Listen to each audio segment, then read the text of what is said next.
What's up, it's your boy. I've been thinking about John 19 and the book of Job, and thought of something kind of interesting. Y'all might want to repeat this. So, if you think about John 19, Caesar was saying, he doesn't think Jesus is guilty.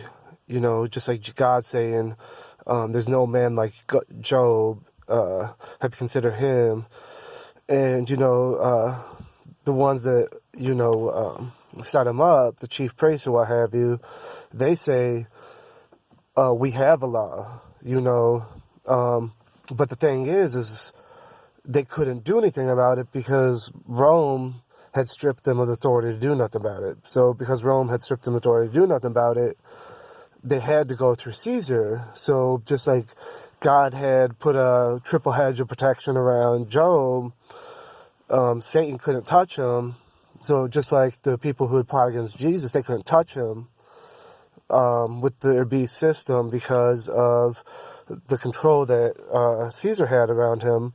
And here comes Satan saying, Job would spite you to your face if you ever gave him a chance. It's only because you protect him. And here the people accusers say about Jesus, oh, he places himself to be Caesar. You're just doing a disservice to Caesar by letting him live.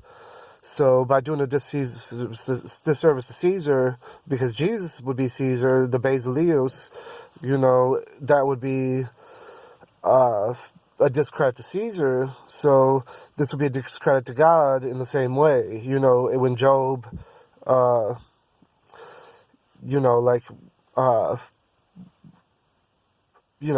considered righteous, and so, they say, just let us kill him by our law, because your law doesn't say anything's wrong about him, but our law says that there's something wrong about him. So they say, let us be responsible for putting him to death by our law, so, but they knew they didn't have the power. So just like Satan told God to put his hand, God's hand to touch Job, that's where Pilate had the power to enforce the death, even though it was not him that wanted it, so in as much like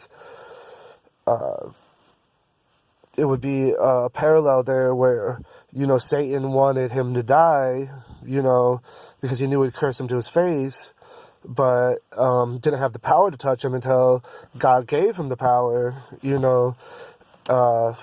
and so they thought they won because Satan would think, he destroyed Job, because he had been around the whole world and he'd seen nobody that was going to hold it down like Job. Just like the Pharisees saw that Jesus, was the true deal of Holyfield,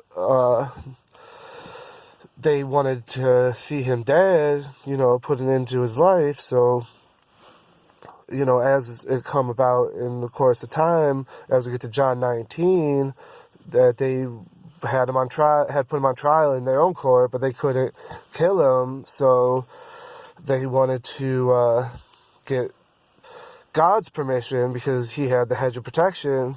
So that's how they had to go to the Rome to put it down. So to make a long story short, they thought they won, but Job didn't curse God to his face. Jesus didn't renounce his kingship and,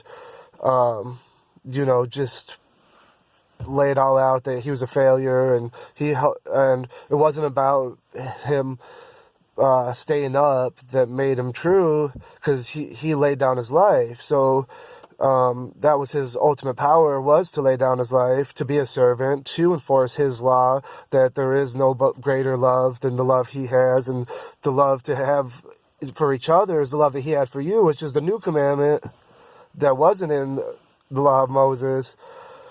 So,